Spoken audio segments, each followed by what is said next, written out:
Welcome to our Select Board meeting dated for the 26th of May 2020, conducted by Zoom, thanks to social distancing. So, have board members had time to come in to see the orders yet?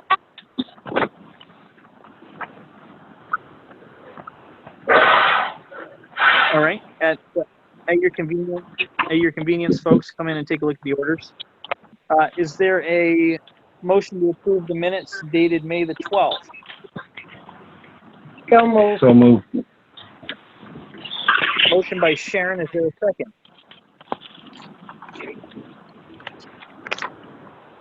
Second. I think John Paul seconded. Okay. A second by John Paul. Is there discussion about the minutes? All those in favor of Sharon's motion, say aye. Aye. Aye. Any opposed? Motion passes. I'll sign the hard copy and I'll leave you here with Bill so my colleagues can come in at their convenience to sign them. We're getting some background noise, folks. So if you could, if you're not speaking, if you put your phone on mute, that would be a big help. Josh, I'm late, but I'm here. Better late than never, Joey. Okay, according to my phone, it's 6 o'clock. Your phone's always been slow. Yeah, right. All right, so we're at full strength here, and Joe, we just approved the minutes. That's as far as we've taken it so far. Okay. I vote approval too. All right. Questions from the floor, public comment. Anyone who's on the call that wishes to speak who's not on the agenda can speak at this time. Hello, this is Jim Schultz. Jim, how are you tonight? I'm doing okay. How about yourself? I just got in to your meeting. Okay. All right, sir. Thank you. We're in the I have a question for the board. I received a couple of documents from the town clerk today, along with all of the warrant for collecting taxes for this tax year. It's a couple of letters from lawyers out of Albany and Saratoga to do with LaFlamme's bankruptcy. I'd like to have the town's lawyer take a look at them and let us know if there's anything we should do about it. What's the board? Well, first off, why don't you get copies to the board, Jim, and let us take a look at it, and then we can figure out what to do with it. Okay, that's why I'm asking, is I didn't know what you folks would want to do, if you'd want the town's lawyer to look at them or you guys browse them first. We can't make a good decision on the lawyer till we see the documents. Yeah, I understand, but I've also asked you folks for questions on legal terms before, and you were sending me to go find others because of the fact you're on the board and you're not in a legal capacity at that point. Didn't have to do with documents, Jim. Yeah, okay. So I will scan these in this evening and email the scans out to everybody. At this point, There's Josh. Yeah. they were received at the town hall on the 15th and 18th of May, and there's a June 10th deadline for whatever's going to be done, if we will be doing anything. Next time you get something like that, you should get it to Bill Sweet immediately so that we have as much notice as is available. Okay, this was all handed to me in the tax package. I got it today, so I'm doing the best I can. Yep, thank you. You're welcome. Beyond that, everything seems okay. As far as the collecting of delinquent taxes, I've already received a fair pile of payments for the stuff that's late this year, so we look like we're getting a good start. Okay, thanks, Jim. Appreciate it. You're welcome. Were there any other public comments, questions from the floor? Anybody who wishes to speak at this time?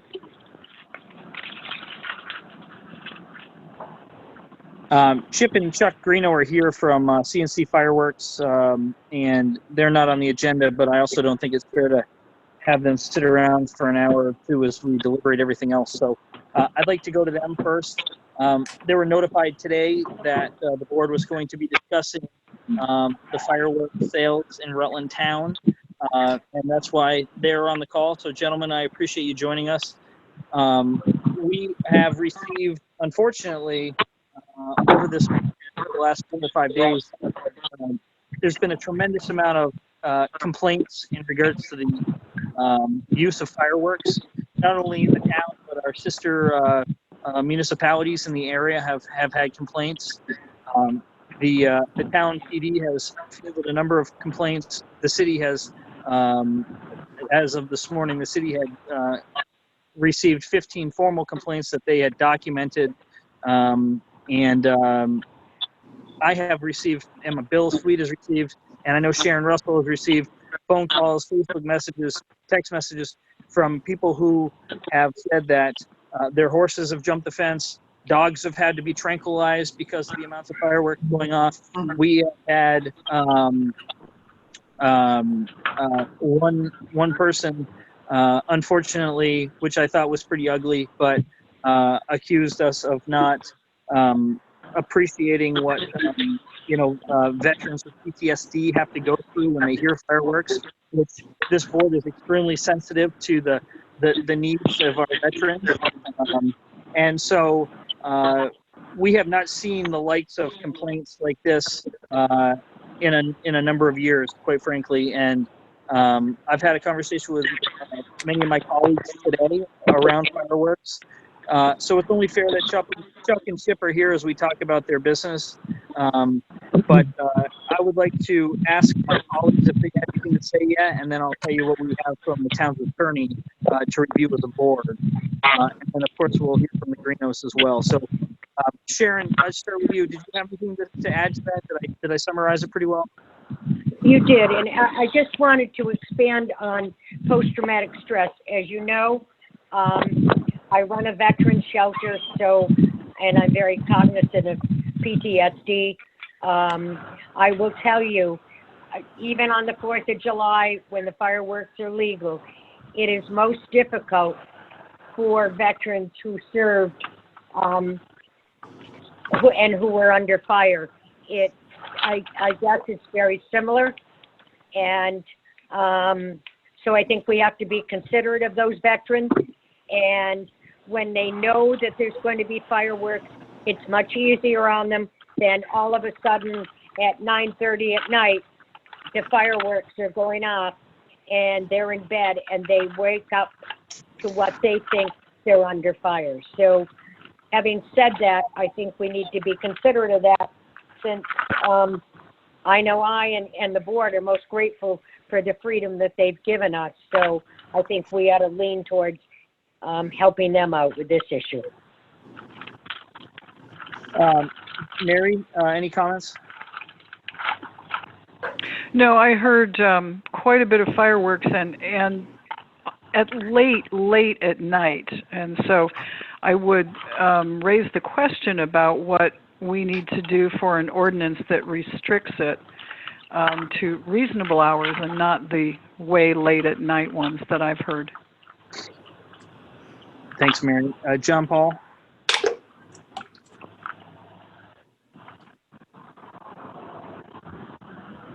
John Paul, are you with us still? I am. Anything to add, sir? No. Okay, thank you. And Joe DiNardo? Well, I don't think the legislature up in Montpelier, whoever it was about 10 years ago that decided to legalize the certain class of fireworks took any of this into consideration. And once again, they've dumped the responsibility of everybody being able to buy, legal fireworks now onto the town in different towns to handle this. And prior to the legalization of fireworks, the boys up there, they did not have an opportunity to sell them. They have started a business that has been given the blessing of the state of Vermont. And so if we start doing an ordinance, it'll only apply to the folks that get a permit like they're supposed to, and understand that if you're in a residential area, you're supposed to notify your neighbors, and you're supposed to take all due precautions to try not to be annoying. So the people that abide by the rules, everything will be great. The ones that just go up and buy a bunch of fireworks, don't get a permit, don't talk to the police, don't talk to fire, don't talk to their neighbors, are going to continue to do it. And I don't know how you're going to solve that. It's a tough situation. Either you're going to have to ban them and go back to the old days when you can only have ones done by licensed fireworks people like we do for the town, and individuals aren't going to be able to do that. You're going to get a lot of squawking for that. So it's a really, really tough situation. The comments on the number of complaints, I would say, is that people are just frustrated with this whole virus thing. They've been cooped up. They can't get rid of their frustration. So they go out and spend a bunch of money and shoot off fireworks, and they're trying to liven up their life a little bit without taking it into effect. I have heard the advertisements on the radio numbers of times for the boys up there selling the fireworks, and they tell you to make sure you get a permit, make sure it does everything. They're doing everything they can, and I think it's unfair that their business is suffering because we have irresponsible adults out there, because I was told several months ago we have very responsible adults in this world, which I have yet to see any. The thing is I don't know how you're going to fix it, Josh. It comes down to common sense and people's courtesy for their neighbors and their understanding of what they're doing. And if it's not there, you're not going to make it. You're not going to legislate it. You're not going to enact any laws to make it work. Hey, Joe, thanks. I wanted to, there are a number of callers who have dialed in, so I want to go back and get the attendance quickly. It looks like, so we have Greeno's, Ed Dumas has signed in, and Jamie Sherwood. Jamie, are you here to talk about fireworks or something else?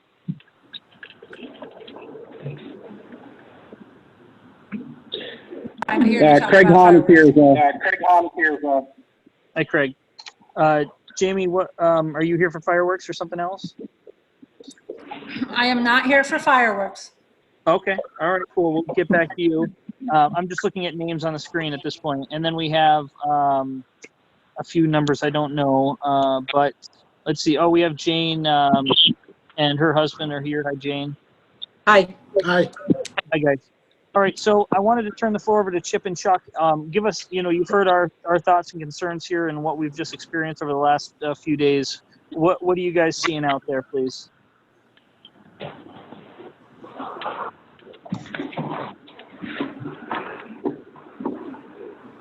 Chip or Chuck, the floor is yours. You might be on mute. Maybe they need to unmute. Sorry, my mute was on. Chip Greeno here speaking for CNC Fireworks. Oh, thank you. Last month when I asked for an extension, I did not foresee, I even thought that this year would be much less because of this. But it's exactly the truth. The people that have been coming in, Hey, Chuck, you're breaking up. You're breaking up terribly, Chuck. We can't understand you. Yeah, that was my frustration. Is that I'm. You guys are breaking up as well. Can you hear me better now? Yes. Okay. For one, we did not foresee that this year was going to be as big as it's been because of this. I mean, this is not a normal year. This is not the numbers that we had last year. This is people from out of state, people. The numbers reflect the craziness that's happening. We tell every single person that comes in there. I have 6 signs that say you need to have a permit. It's on our radio ad. It's on everything that we do. We try to tell people the truth. Rutland City is an absolute definite no. All day long, we talk about this. We are a great example as far as the state is concerned on how to run these fireworks stands. We agreed last month on I have not gone back on anything for the state or the town. We are the strictest fireworks stand in the state of Vermont. We're the only ones that restrict sales to 21 and up. We don't want to be a bad partner to the town. The last meeting, I think that the minutes reflect that we're a good partner to the town. We educate, Josh and the board. I really don't know. It feels strange to be coming in front of you hat in hand because we're doing well. And Well, because, Chuck, I mean, Chuck, I want to make it clear. I speak for myself, but maybe the other board members as well. I don't think this is necessarily about you and Chuck and your employees, because I've been to your store. I see the signs. I think it's about the product you sell, which people aren't taking responsibly in many cases. You know, another thing I forgot to mention, then I'll get back to you. I talked to a city official, and they fought a structure fire this weekend at 3:30 in the morning on Lincoln Avenue.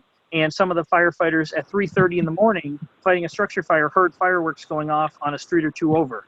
So I don't think you're encouraging people to use fireworks at 3:30 in the morning, but we can't. The product you sell, we can't control the poor decisions that some of your customer base are making, which is the frustrating part. I feel the exact same way. Right. I agree with you wholeheartedly. This is not an attack on you, Chuck, because I think you've done a nice job trying to educate consumers, but we're having a hard time controlling the consumer.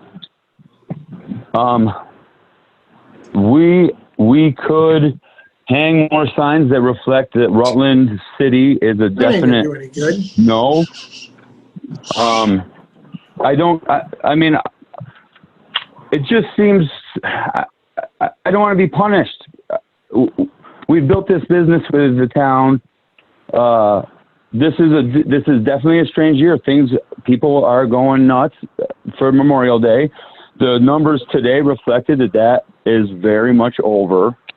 But I do expect it if all these cities and towns are not going to do a fireworks show, people are antsy and they want to, they want to vent. And so we want to work with the town. We certainly don't want our thing pulled, our permit. Well, how about this? How about that you agree not to sell to anybody who doesn't have a permit? That would take sales. People from out of state do not have a permit.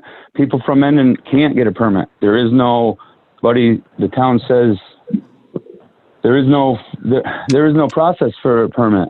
There's towns in Vermont that say go ahead. Be done by 10 o'clock. There's other towns that are very strict. I mean, so to just blanketly say that, I mean, in Pittsford, we have agreed with the town not to sell to anyone in the town without a permit that has a permit from the fire department.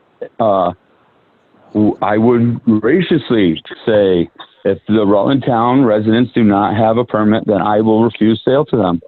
But it would take sales and throw them out the door to just blankly say that I'm the only fireworks stand in the state of Vermont that has to ask for a permit ahead of time. People will just go other places. They'll just drive to Pittsford.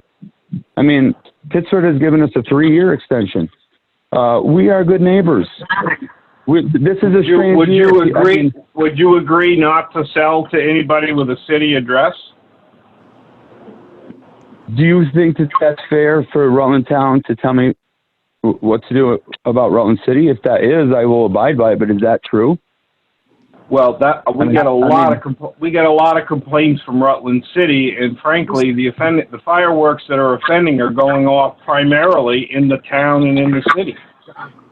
Yes, sir, but you do realize that there are many places to buy fireworks now. You can buy them at Price Chopper and Walmart these days. You can also get them I believe Mike's Country Store, North Clarendon, and Castleton. Yeah, but Chip, okay, and fair is fair, right? I've been very, very supportive of you guys, but you can't compare what you can buy at Price Chopper to what you can buy at your store. And reason would say that most of the people in Rutland who are shooting them off in the city are buying them at your store. You can buy them in Claremont, New Hampshire, but why would you drive there when you could drive 5 seconds up the road to you? So I'm just calling it the way it looks. But Right, but people will. But all I'm suggesting is that if I wasn't there, people would take the extra 20 minutes, I think, to go to Pittsburgh. But can I? And I'm not trying to be argumentative with the board. Please, I am a supporter of the board. I'm a supporter of the town. I love the town. We have built a good business in the town that is thriving. And this year is a crazy year. This is not going to reflect next year. The next year's numbers, are going to go right back to normal when people are back to work. Josh. And this frustration is over. Right, one at a time. So, Chip, continue, please. I'm just saying that we all know that this frustration and this is going to break. And this is not a normal thing. And we want to get through it with everybody. But I'm already the strictest fireworks store in the state of Vermont. And to put like crazy restrictions on me is just cutting my legs out. And I built something that I'm proud of and that you as the town should be proud of. The state and said that we are a shining example of how these things should be run.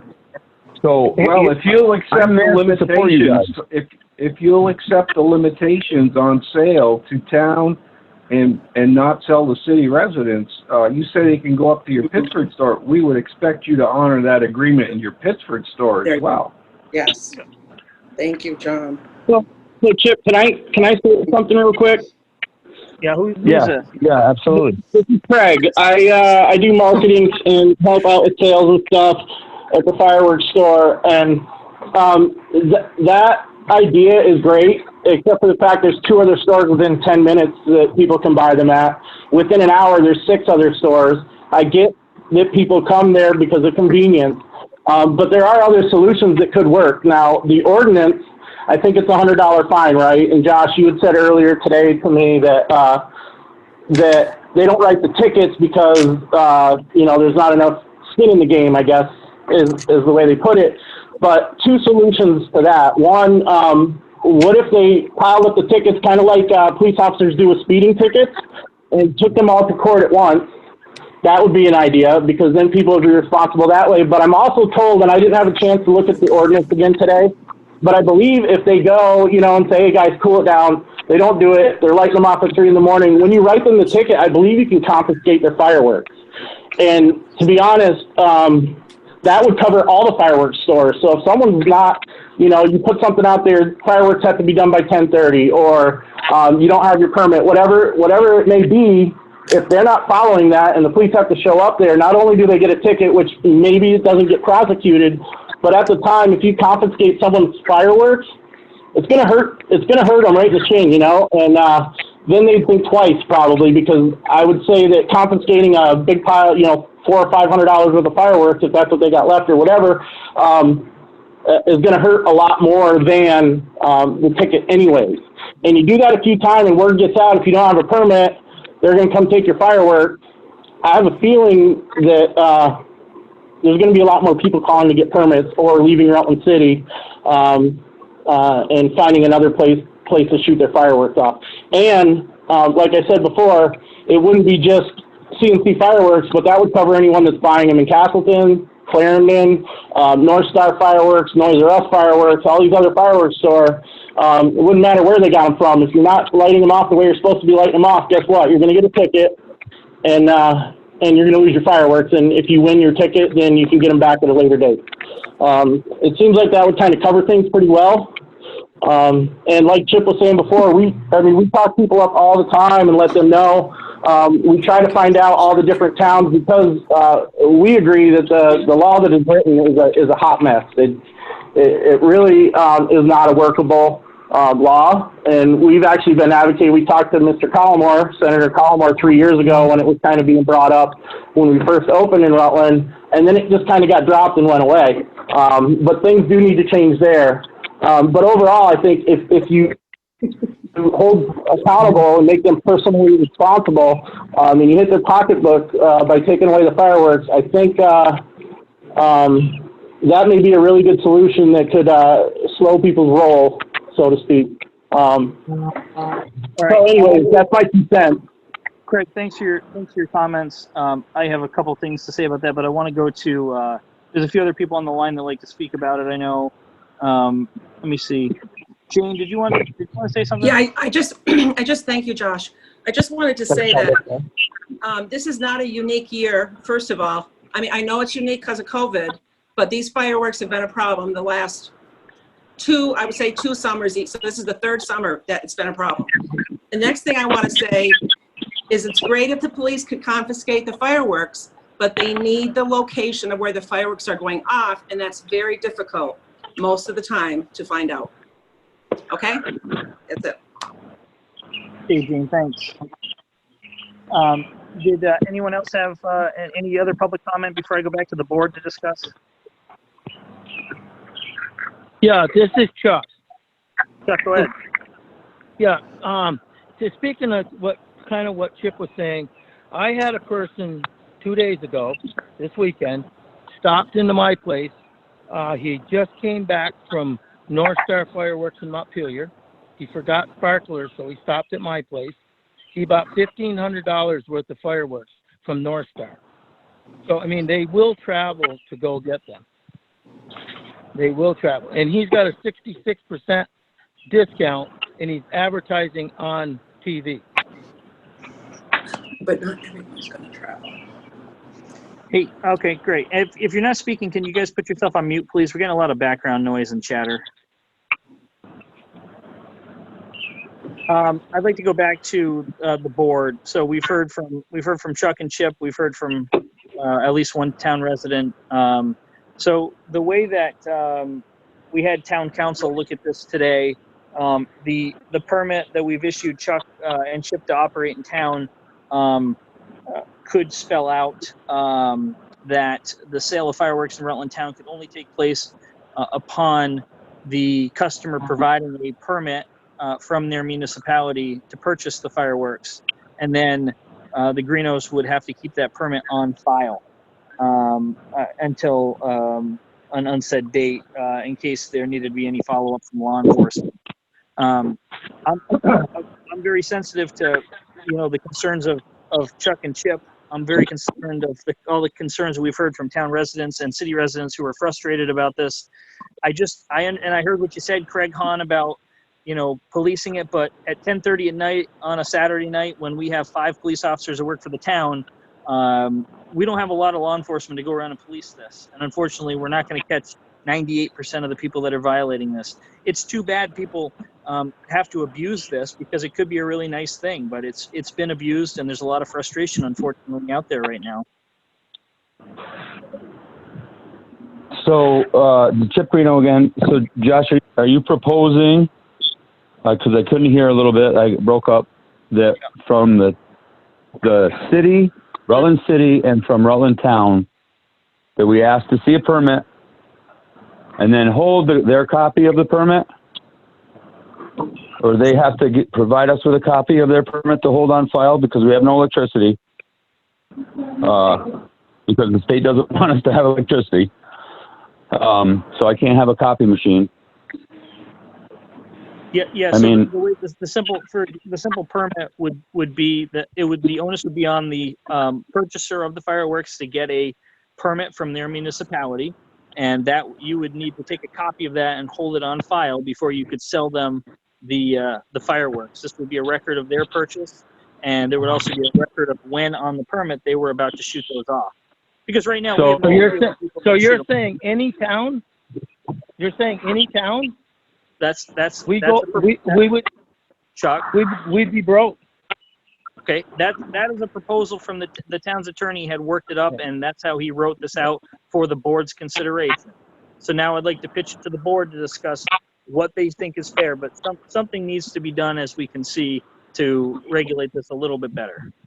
Well, it's apparent to me that we can only control what's within the town, but that our neighboring community, we owe some responsibility to them. If the merchant's willing to agree not to sell to a town without a permit and make sure they get a copy of that permit, and also agree not to sell to anybody with a city address, I think that's the most we can do for the folks without putting this guy out of business.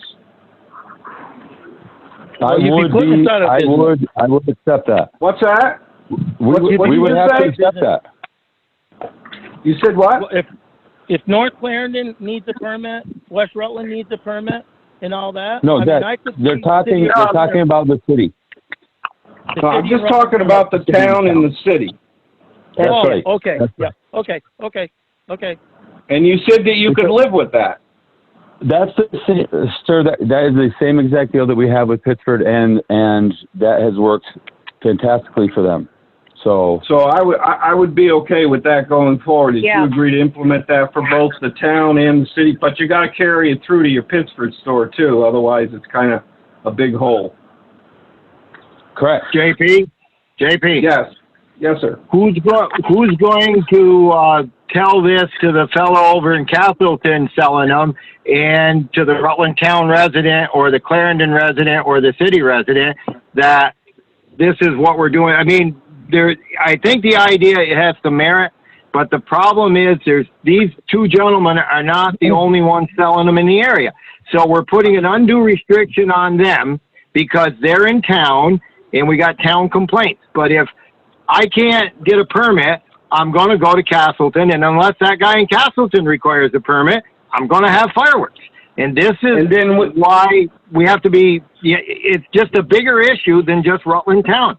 And I don't know how it's supposed to be. Technically, according to the way the state passed this, I issued a number of these permits while I was fire chief. You have to have a permit to shoot off fireworks anywhere in the state. So how some towns are saying yes and some towns are saying no, I don't know how they're getting around it, because I believe the way the legislation was written, everybody, individuals doing non-public displays for their own benefit have to have a permit. And so there's a lot of communities out there either turning a blind eye to this or whatever. So it's got to be universal, and it's got to be everybody has to participate. Otherwise, Chip and Chuck are going to get blamed for fireworks that are bought at North Star, or they're bought in Castleton, or they're bought wherever. And I think we're able to pick on these two guys because they're in Rutland town, and we can't control the rest of it. So we just have to come up with a better plan. Okay, I resemble that remark. Okay, that's what Schultz would say. But listen, Joey, we're not being disrespectful. We're not singling these guys out, but it's their product. It's no different than you can't just sell alcohol indiscriminately. There's limitations. You shouldn't be. In this case, I can't be concerned about what happens in Clarendon or Castleton. I can be concerned about a business that's chosen to do business in Rutland Town and is agreeing to limitations that I think are reasonable. So I don't know why we can't move forward on that basis. No, I think they're still going to get blamed for the fireworks that aren't bought in Rutland Town, and it's just going to be not if they follow our agreement. If they follow our agreement, they'll be able to say, "Hey, look here's all the permits from Rutland Town people I sold to, and here's all the declinations to Rutland City residents." That's the best they can do. Right, but that's after So our Pittsburgh store shouldn't be on that. It's going to be after the fact. If they can go to Castleton. Chuck and Chip, we're talking inside the rail right now with the 5 board members. Oh, okay. I'm sorry. Yeah. So one thing is the person buying the fireworks has got to provide the copy to the vendor. The vendor can't be, so if Joe DiNardo is going to go buy $500 worth of fireworks for my 4th of July party on the hill, then I have to have a copy from Chris Clerk that I have a permit, and he is signed off on it, time, date, place, and everything. I have to make the copy, and I have to give it to them. The thing is people are going to hopefully do that. But if they don't, these two guys are going to lose sales because people are going to come up unprepared, and they're going to go to Castleton. They're going to get the fireworks, and they're going to shoot them off, and the problem is still going to exist. So all we're kind of doing is putting a Band-Aid on something, you know, a severed leg. So Joey, Well, I don't think you have, I think you make a good point, Joe, but I think we'd be able to see that, and we can revisit this if we're still having the kind of complaints we've had this past weekend.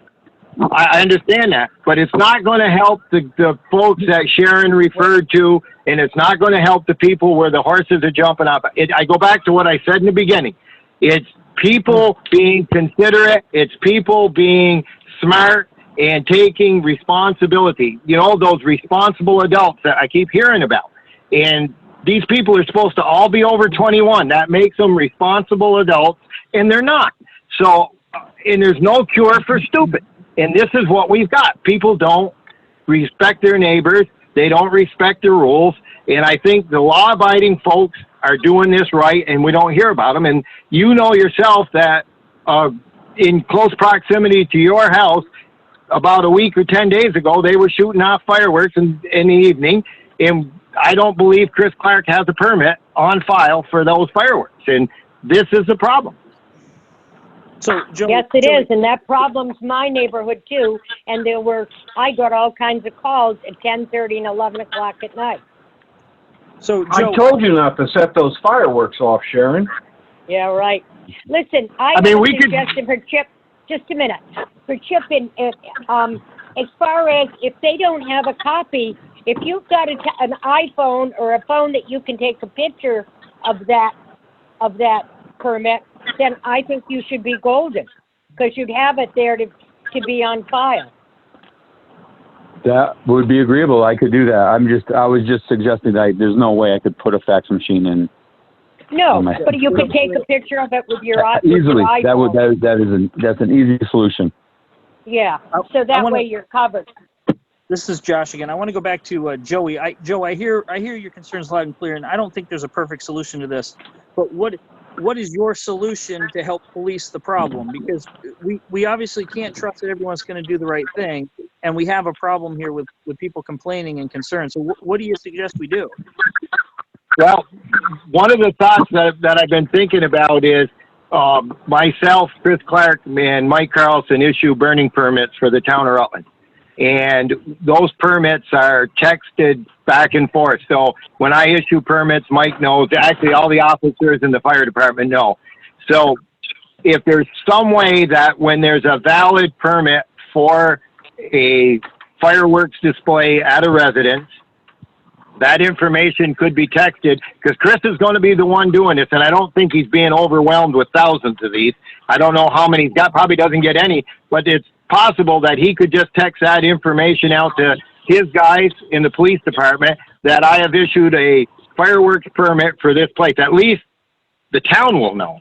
Now, whether or not the residents know, the neighbors, that's going to be harder to do. But that's one way of keeping our PD and our fire department in the loop as to who has a permit in town.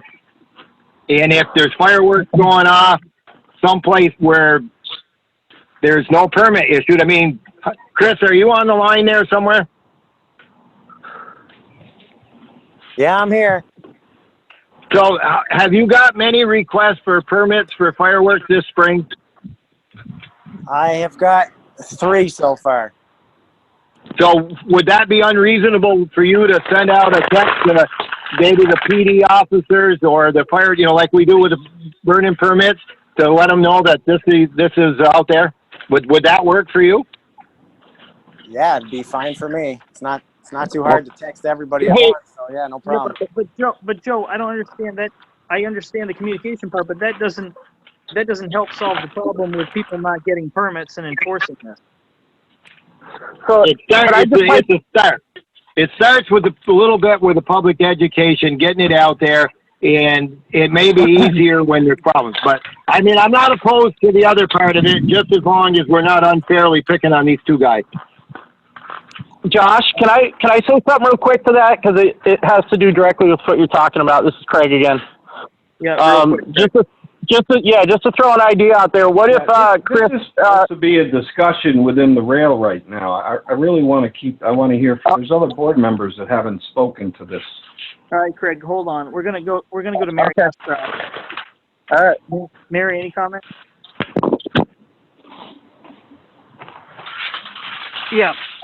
There's one more thing I think we could add, and that is when a permit is issued in our town, and we could request the same of the city, we could post it on our town's website, so when neighbors start hearing the mess, they can go on our website, find out if their neighbor has a permit, and then phone in a complaint.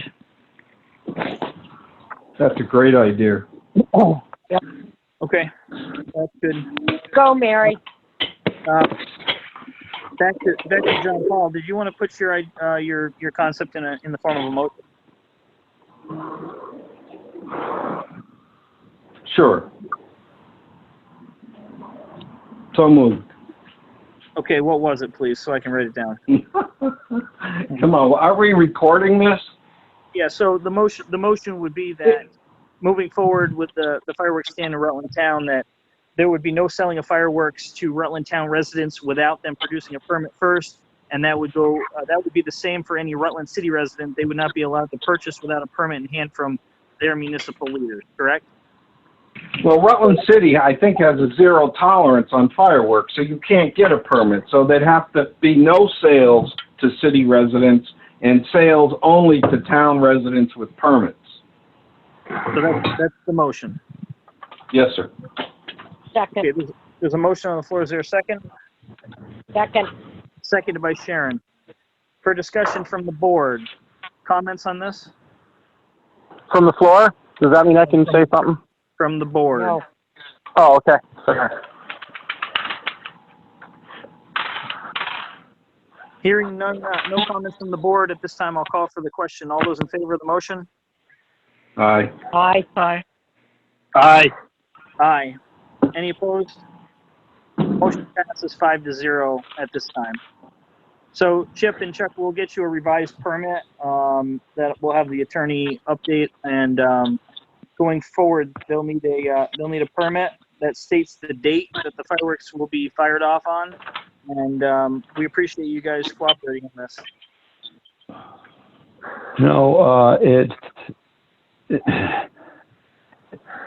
it would be devastating if we had to do it the other way. So we're gonna. I mean, it's definitely. There's no way that it doesn't affect sales. There's no way, Josh. That would be lying. But what are we gonna do? We want to be good neighbors. We're not trying. I mean, I've broken no laws here. I just want everybody to remember in the neighborhood. I'm doing everything that I can and educating people. It's what I do. It's what I do for a living. Chuck, I would like the board to. I would like the board to understand. Chuck, Chip, I was going to say, I used the analogy earlier with one of my board members when we were talking about this. It's not you, it's not your father, it's not your employees. If you sold sneakers, it would be great. But this is a product that some people take as controversial, so that's why it needs more enforcement. It's not a personal attack on the Greenos in no way. It's your product that you offer, which is, it is what it is. But sure, correct.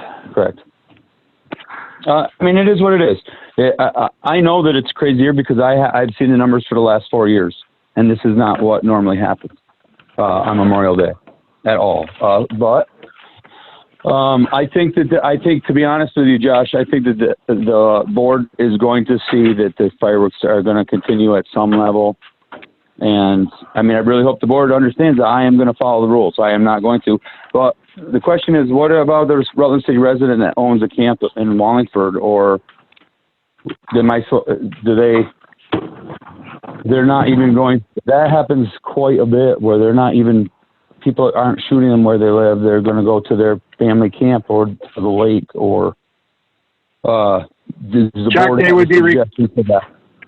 They're required to have a permit for where the fireworks are being shot off.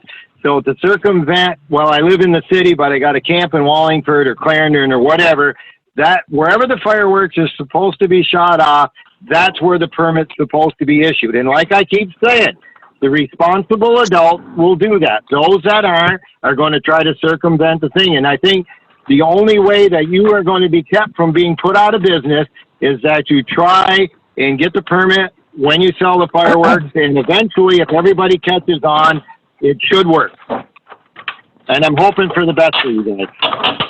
Thank you. Thank you. So can I say something real quick? Just as you guys were, whoops, sorry. It's gotta be really quick because we're spending 45 minutes on fireworks and we got a ton of stuff to go over. Okay, so as you guys were talking it out, it popped into my head that because I think you're going to find that they're just going to go to Castleton, or they're going to use North Star, who's actually actively marketing their business in Rutland, the Rutland County. So another idea that could come of it, or maybe sooner, if Chris could produce that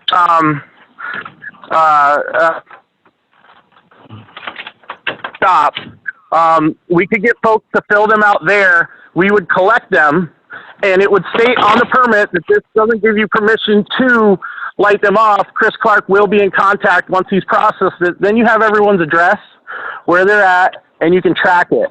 And because I think you'll find that it'll be easier, to find out where people are lighting them off. You'll know where they're lighting them off, and Chris would have all that data and be able to, call them and say, yes, you can do it. No, you can't.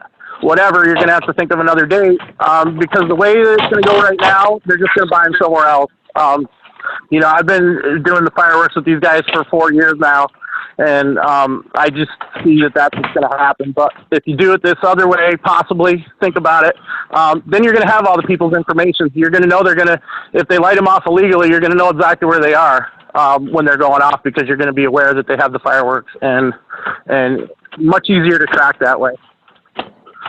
So think about it. They need the permit before they buy them. They need to have a permit in hand before you sell them. Right. No, I get that. Yeah. I get that. I just know that. I get that. I just know that people say, okay, well, I'm just going to go over here and get them. So the other way, at least you have the information to be able to educate them. But it could work. All right, guys, thanks. We're going to wrap up the fireworks conversation and move on. Yeah. So what you're saying is we can't sell to anybody in Rutland Town out of Rutland Town box unless they have a permit or from the city. The motion, Chuck, is Chuck, you're not going to sell anyone in Rutland Town without a permit, and you're not going to sell any Rutland City resident fireworks out of the Rutland Town store unless somehow they get a permit from the city officials, which we've already been told the city doesn't issue any permits for fireworks. I agree with that. Okay. Thanks, guys. We're moving on. Any other comments? Thanks, guys. Any other comments from the floor? Public comment? Anyone who's not on the agenda who wishes to speak about anything?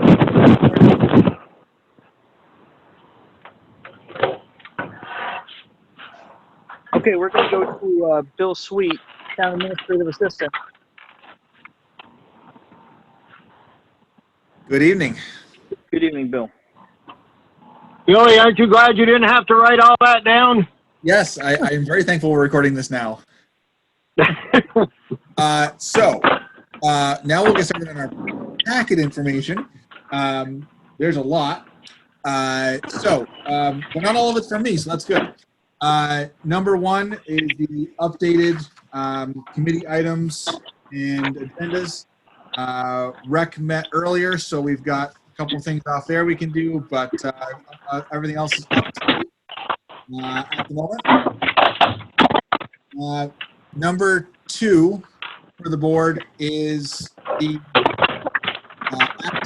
application from Harbor Freight for their new building. And pages 22 and 23 need to be completed by us. Well, this is Mary. Hi. I think what you should do is photocopy the application and send one to each department head, fire, police, Byron, and the transfer station, and ask them to look it over and then comment. Oh, yes, and send one too, please, to the Planning Commission, because we should probably talk about wetlands a little bit, and that's one of the criteria in here. And we have a possible something that could be beneficial to the town and the developer on the wetlands issue. But we shouldn't just check off the box and have you sign it. Every department head should take a look at this application and comment on it.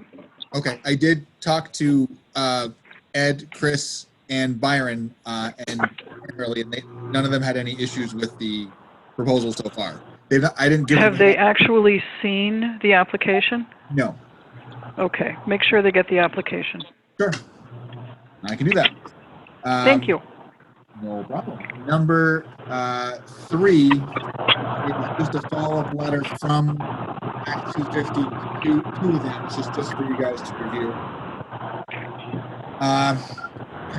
Number 4 and 5 are both from the police department.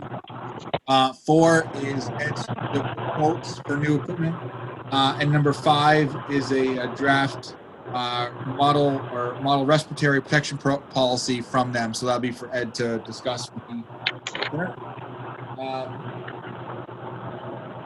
Number 6. Billy, you get your office window open? Nope, that's not me. That's John Paul. John Paul. Yep, he's. All right, go ahead, Billy.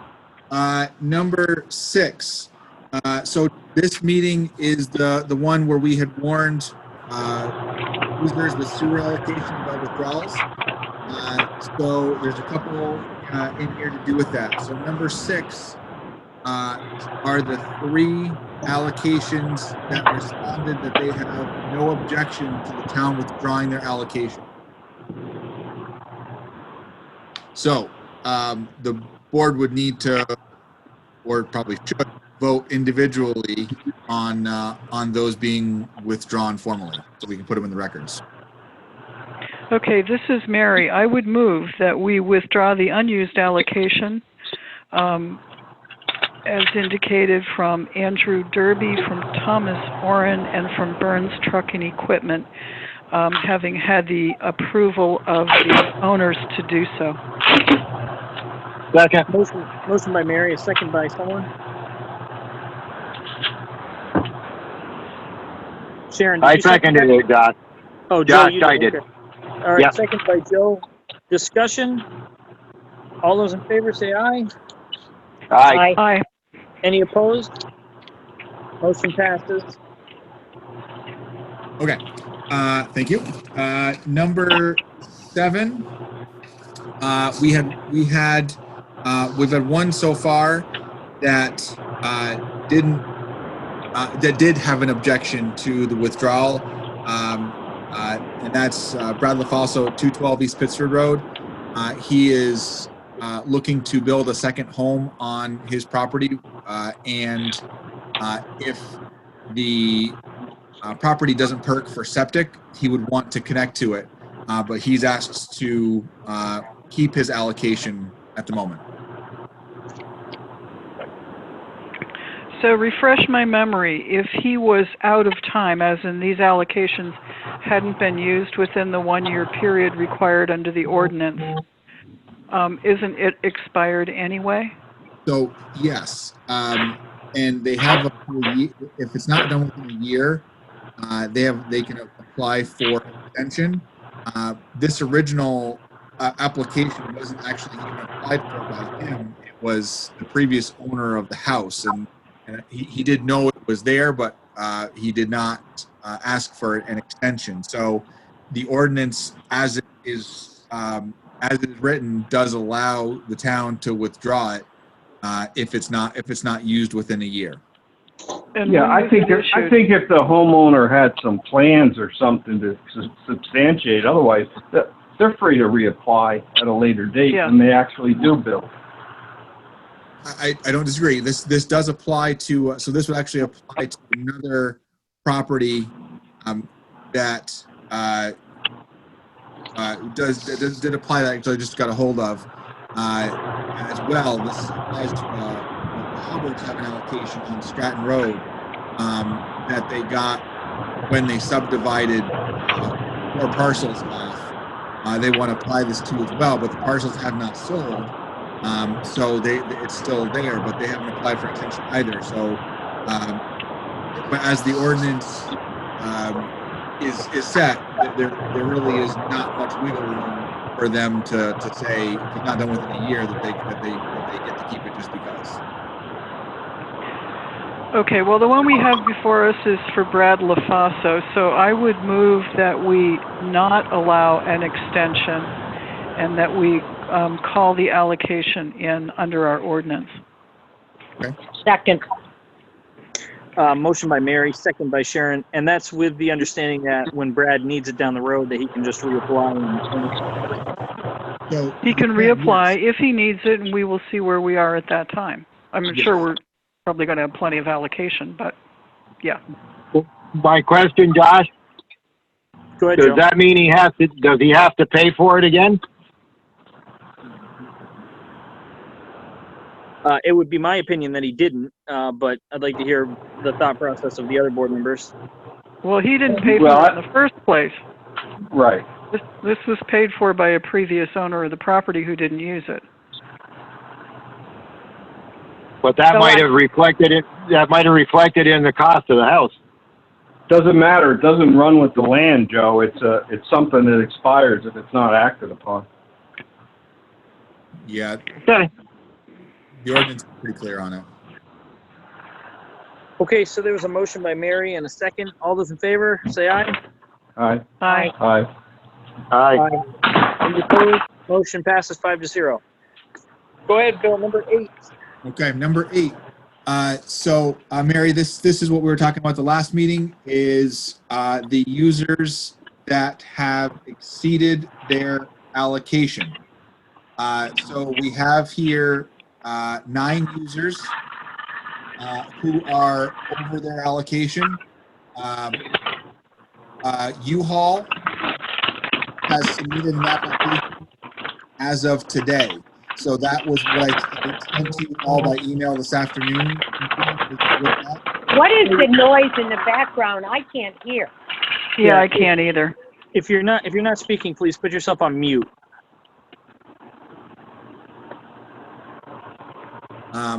So U-Haul submitted their application today. That would resolve that one. East Asian is working on that. They've contacted me. We're working on a solution for them. All of the other ones, though, there's nothing in progress, nothing in the works for that. So, Billy. Yep. Yell into the camera. Is that better? That's better. It's John Paul's phone. He's the one making the noise. Where are you, John Paul? You up at Proctor Pittsford right now, taking off on the 18th hole, or what? Listen, I'm here with Siri. She's telling me to shut up about something. I don't know.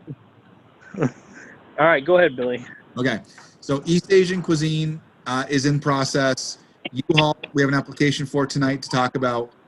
The rest of them, you would ask to see the list before we sent them a letter. And then letters there's 2 there, the initial one and the follow-up one for users that are exceeding their allocation. So that's for you guys to decide what we want to do with those. Okay, so for the list of owners accepting East Asian Cuisine and U-Haul, because they're going to treat those separately, but for Alderman's Toyota, Rutland Economic Development Corporation, Kinney Motors, Graphic Edge, Key Honda, Alderman Toyota, and Tractor Supply, I would move that we send them the first letter, which points out that they are exceeding their capacity and asking them to submit a supplemental application.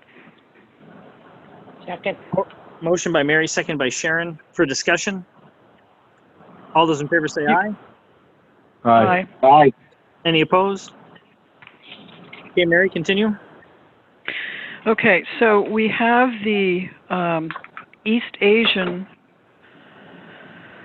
Restaurant LLC. It appears that they sent a letter dated May 20th. They are requesting a 90-day extension to figure out, remember they're part of the old mall, and they're trying to figure out between them and the owner of the mall where they are and where their allocation is, and it may take some time to do that. So I move we grant them a 90-day extension to reply to this letter. Motion by Mary, second by Sharon for discussion. All those in favor say aye. Aye. Aye. Aye. Aye. Any opposed? 90 days granted, extension. Okay, thank you. Okay. And then one more is U-Haul, and apparently they just put in for the increase, right? They put an application in. I think I saw it, didn't I? Yeah, the application was emailed out to you all this afternoon. It's not for an increase, it's to actually establish an allocation because they've always been 0. So, okay.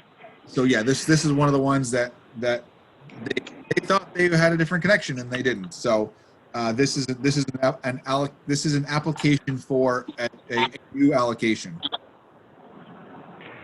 Okay, so I would move that we grant U-Haul International Inc. The allocation of, did they have a number of gallons? Yes, 275. Okay, of 275. I'll second that. Seconded by Joe DiNardo for discussion. All those in favor say aye. Aye. Any opposed? Motion passes. Okay, so I'll take care of that. Thank you. Okay. What else there, Bill? Number 9 is from Kari. That's correspondence from the town auditor. Number 10 is from Kari. That's 1% local tax information. So she'll update you on that. Number 11, letter we just talked about. So that's all set. Number 12 is from Byron. It's a letter for him to discuss regarding the Hubbards. Number 13 is Mike Rowe. So he'll discuss that about his backflow device needing to be replaced at the pool. And number 14 is from Mike also for discussion about the Northwood Park lawn mower. That handled the original packet. Any questions, anything on there? Any questions for Billy? I got just a couple more things, but that's it. All right, continue on, sir. Yep. So what I emailed out this afternoon is a letter from North Star Fireworks in regard to July 4th fireworks. And we need to discuss what we're doing with that. Okay, let's have that discussion. I'd like to hear from my colleagues. I would like to see us continue on with the 4th of July fireworks and have people socially distance themselves by sitting in their cars to watch them. Go around the horn and see what other ideas we have.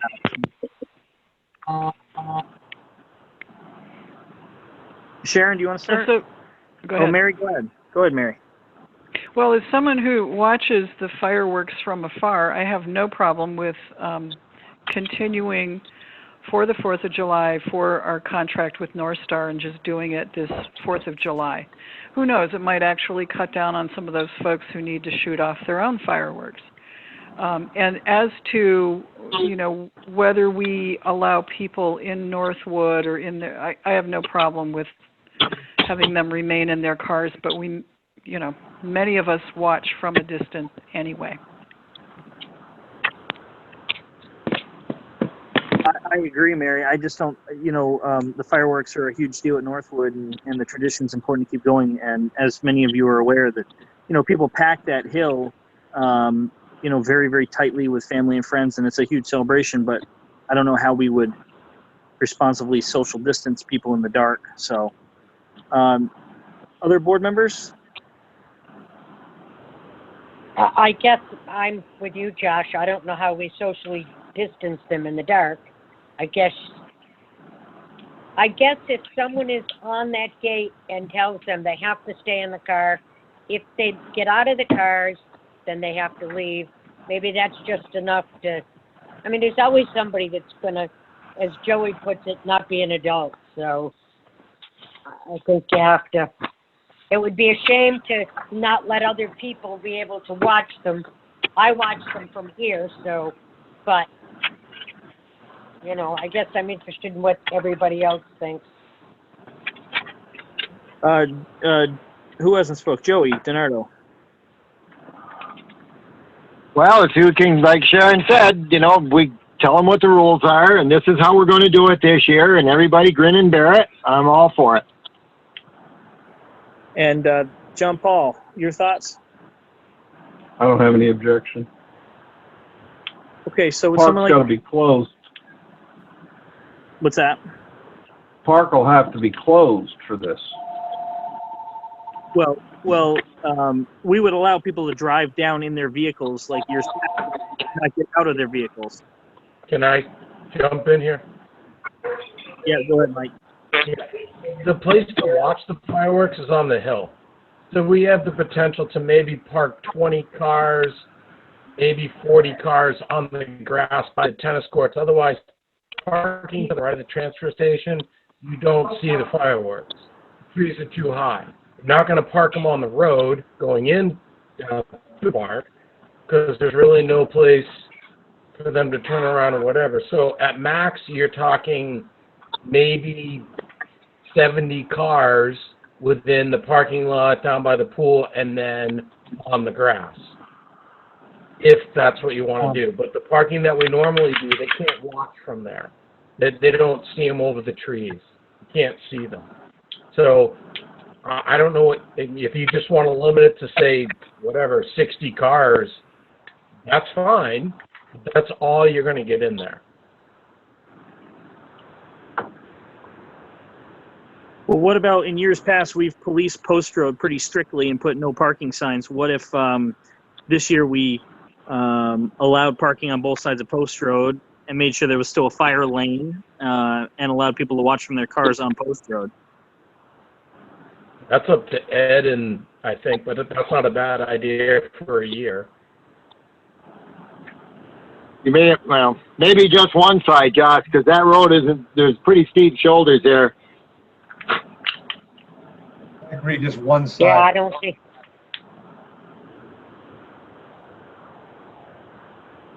So any comments, any thoughts from Ed?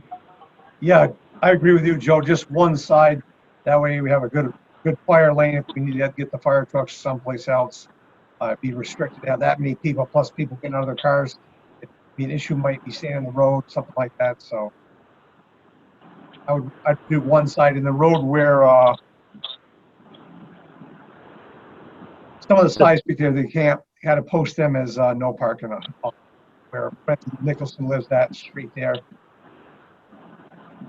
Yeah. Holly Lane. Yes, Holly Lane. Okay, so it sounds like we have a consensus that we're going to have the fireworks on the 4th of July. We're going to allow limited parking in the park, and then on one side of Post Road, really first come, first serve, and we have to do it this year for health reasons for our residents and guests. Josh, who's going to control the parking in the park? Yeah, Mike Rowe has done in the past, and then, you know, the PD is very active with it as well. So between the two departments, we should be able to do it. Okay. Are you going to contact school? Because that used to be a spot where people went, or are you just going to leave that?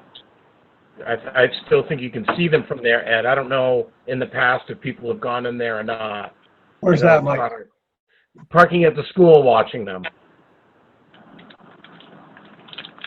Well, there's a limited number of police officers. We can't police the entire north end of the town, make people not hang out at the school. I understand. I think we only can take responsibility for what we can, and the rest, it's up to the people.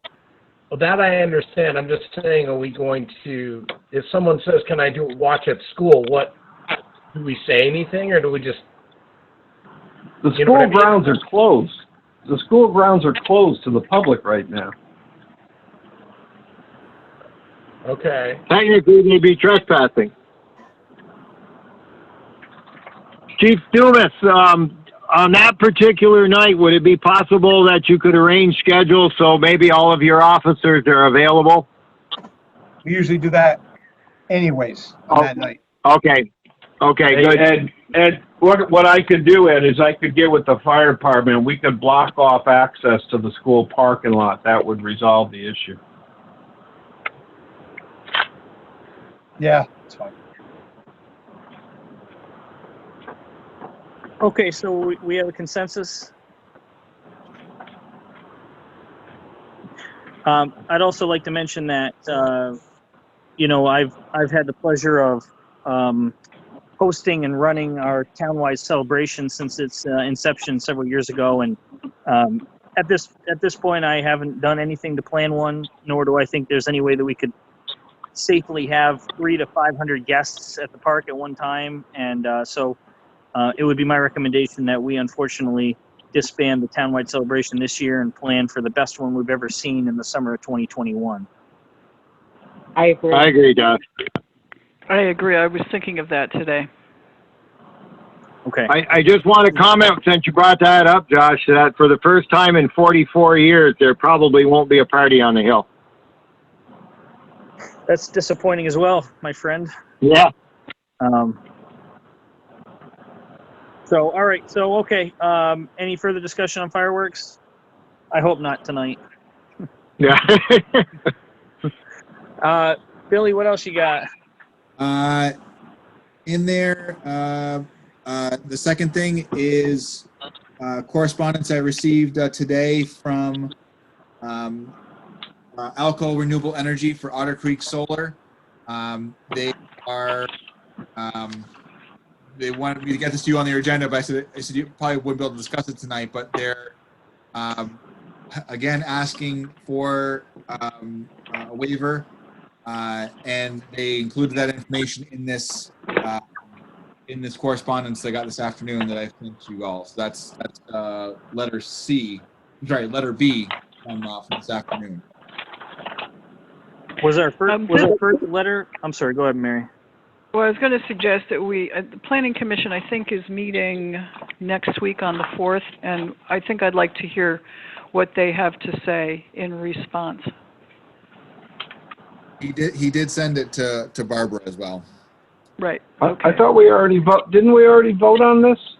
I thought we voted to have them. Yeah. Okay. We did send a letter, or Barbara drafted it. I took a look at it, and they are, they push back on some points, and we should at least take a look at them, or have the Planning Commission take a look at them. Yeah, agreed.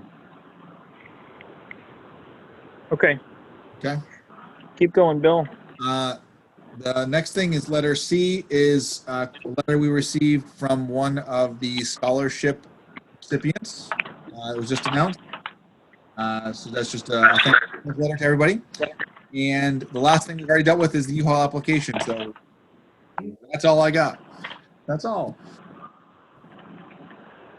Great work there, my friend. Thank you. Absolutely. Anything, Bill, from the board? No, this is Mary again. Just a big thank you for getting on top of this sewer allocation stuff. It is long overdue, and it's really nice to see it coming along. It's getting there. Well, thank you. I appreciate that. It's getting there. There's still some more to go, but we're making progress. Great. Thanks, Mary, for that compliment to Bill. Okay, let's go to Kari Clark, Town Clerk and Treasurer. Kari, can you hear us? Yes, I'm right here, Josh. Good evening, everyone. I don't really have too much to talk about tonight. Just an update on the usual things that I've been talking about.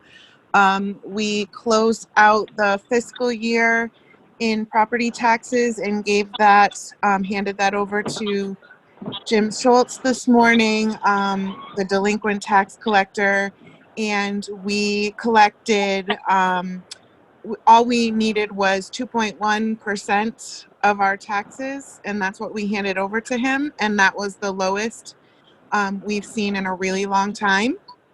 So that was good news. The other thing was just to highlight the fact that we got our local options tax payment, which is in your packet, and you can see the good news on that.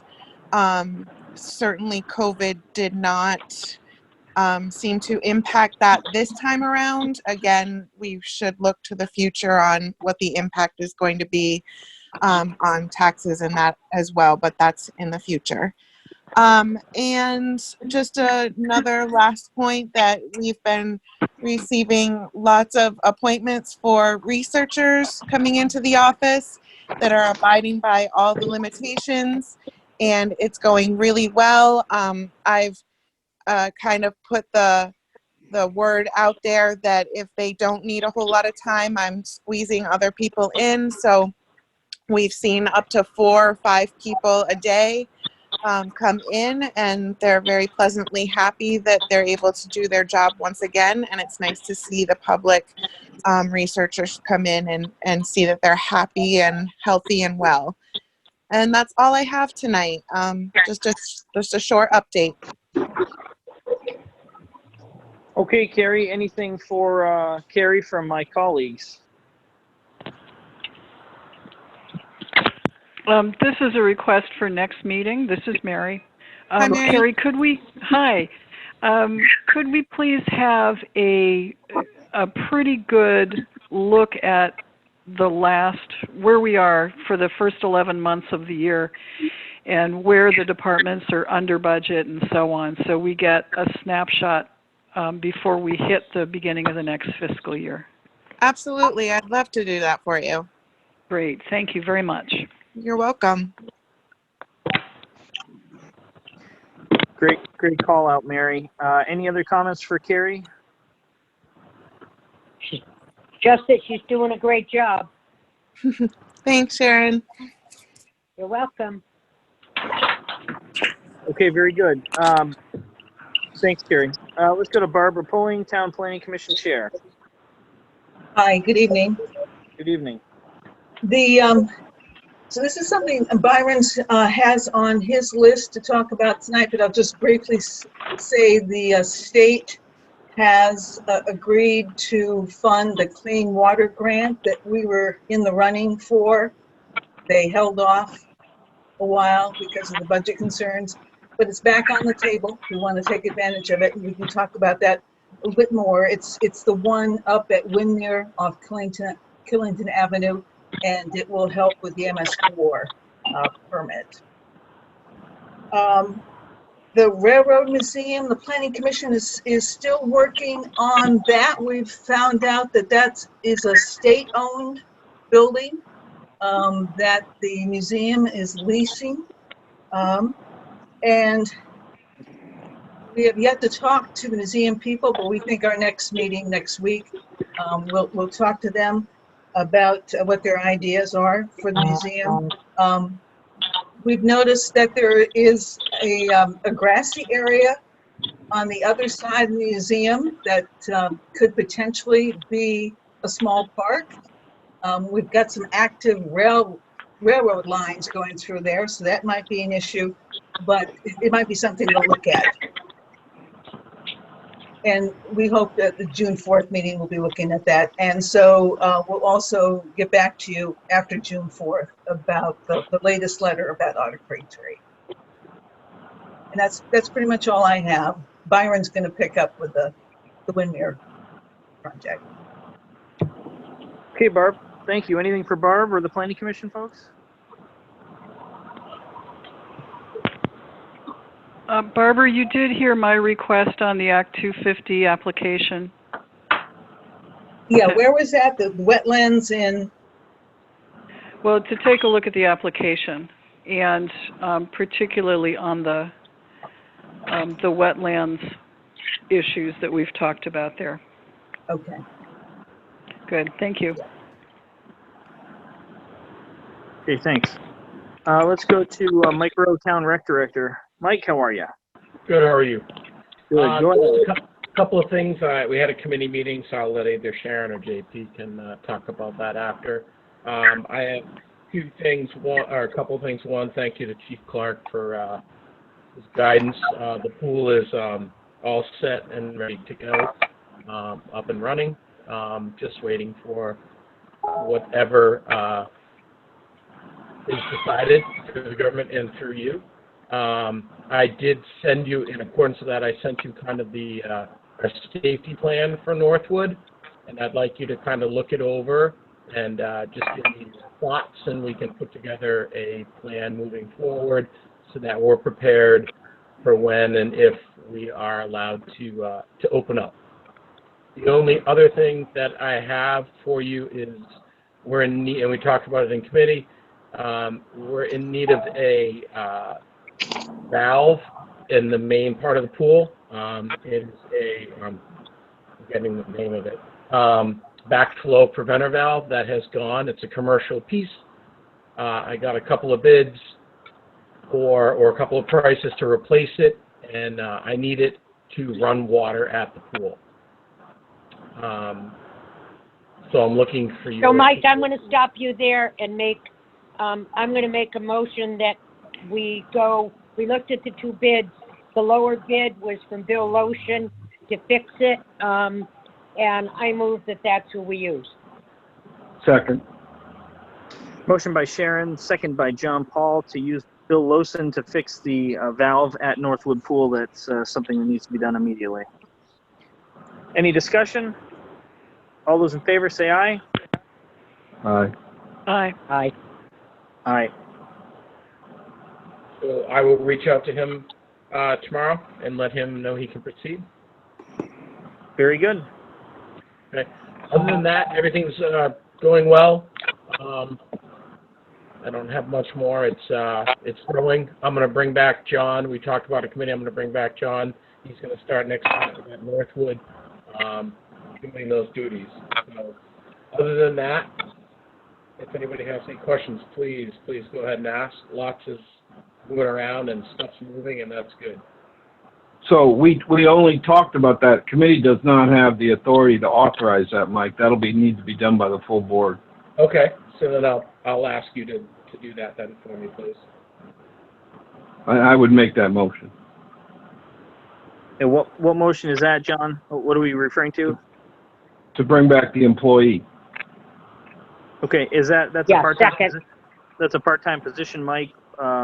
No benefits, just the hourly wage. Correct. Okay, motion by John Paul, second by Sharon. Is there any discussion?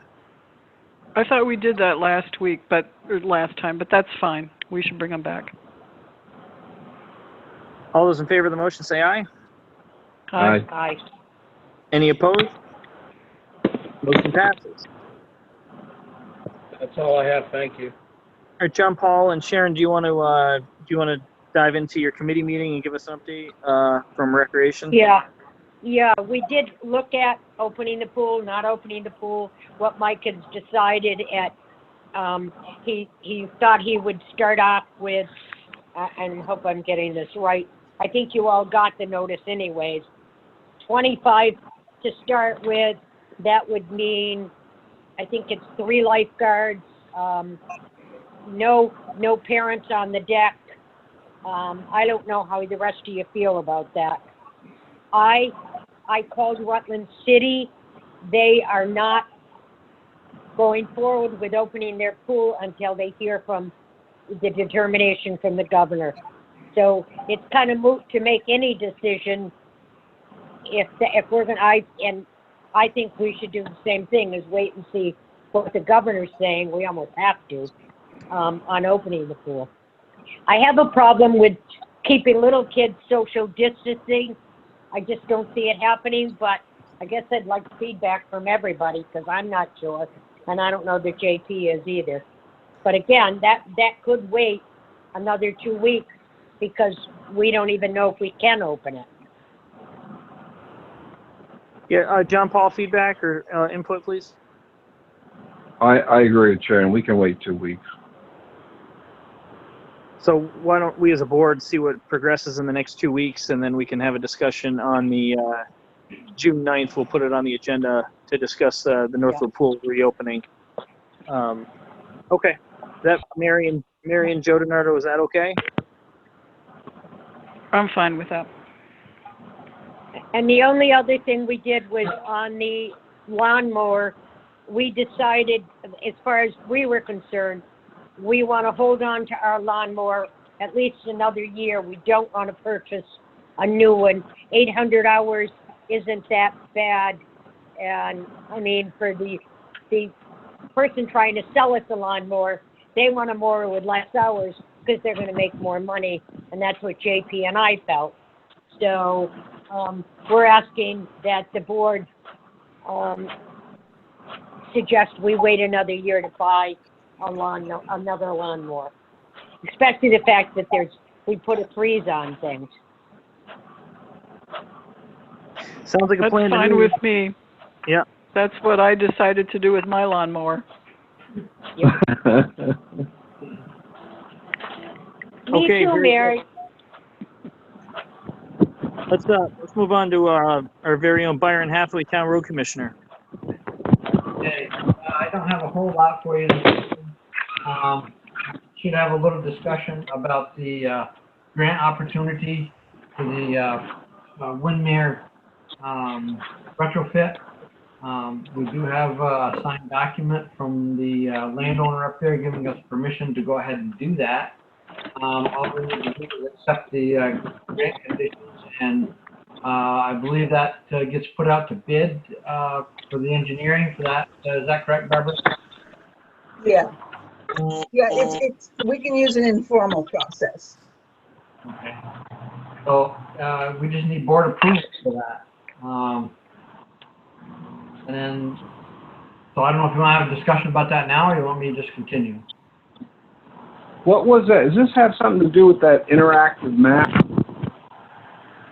No, this is Okay. stormwater pond down on the Windmere subdivision.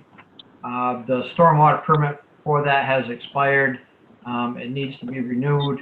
It's in the MS4 area, and it will give us more credits toward our flow restoration plan. Yeah, Andres can make that more effective, that pond, and it would take care of some of the MS4 obligations there. It's for 100% design. It's not the construction, it's just the design. It's about a $30,000 project.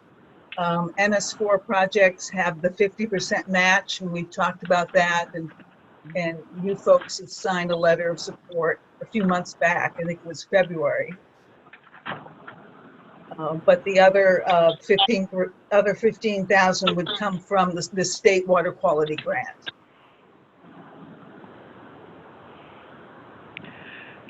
This is Mary. I think we should proceed with it. And this is something we need to do. We've got the grant opportunity, and we've put it in our budget, I believe. Yes, yeah, the town's match is in the, I believe it's in the highway budget, yeah. I think it was, yeah.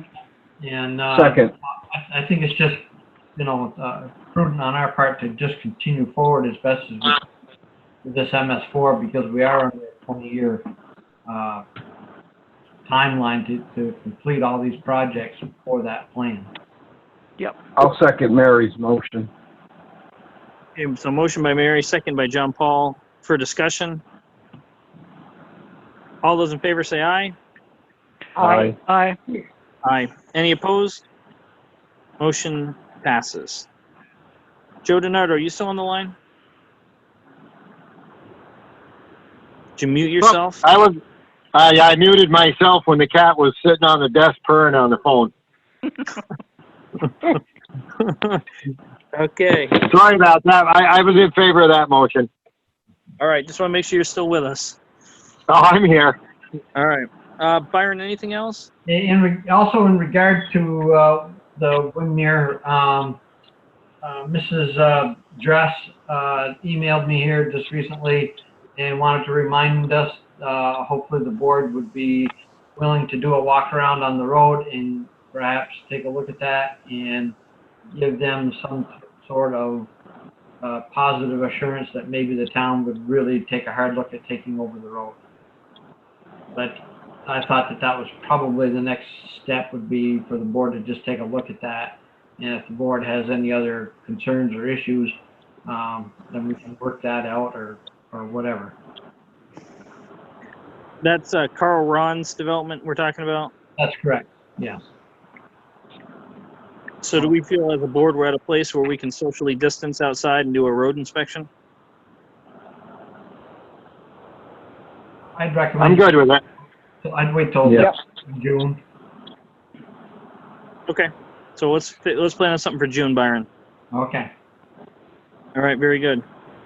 Anything else for Byron, folks? And the last thing I had was I did write a letter and I hand delivered that to Tim and did have him give me a receipt, for lack of a better word, I guess. I do have a signed document from him that says he received the letter and that he has read it and that he is on board with it all, and he said he guarantees he will not let us down next winter. Well, you spelled it out really good, Byron, in your letter.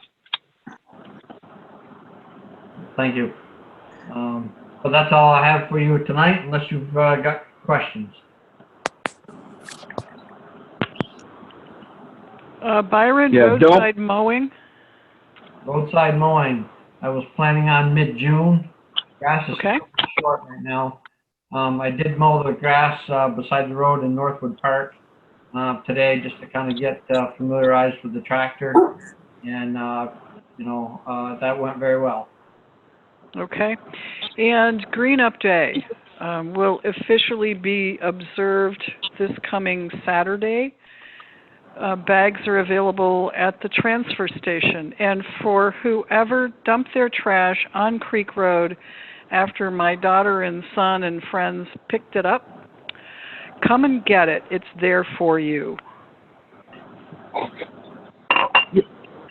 Were there any names on any envelopes, Mary, that we can advertise? Well, funniest thing, I didn't plow through it. I can't understand why. I would, and I would give that to our police department because I believe it's a substantial fine for littering. There is, yeah. And I've done this numerous times and I just never can find what I'm looking for. Is Kari still on the line? Kari? Kari Clerk. Pardon? Yeah, I'm here. Did the Green Up Day bags get dropped off at the town office yet? Yes, they are there. We've given some to Dell for the transfer station, and we have some at our office as well. Awesome, thank you. Welcome. Hey, Byron, thanks for all your hard work. We're still on a spending freeze, and I'll work with Kari a little bit and have kind of a projected budget status for you for a couple weeks. Very good, sir. All right, let's go to Chris Clark, Town Fire Chief.